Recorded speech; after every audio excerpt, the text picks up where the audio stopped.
how to use Viber Chatbot. In this quick video, I'll show you how to use Viber Chatbots, what they are, how to find them, and how to use them the smart way. So let's get started.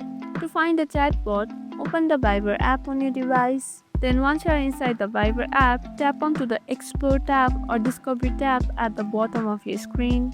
Here you'll see categories like news, shopping, entertainment. Tap on any chatbot that you are interested in.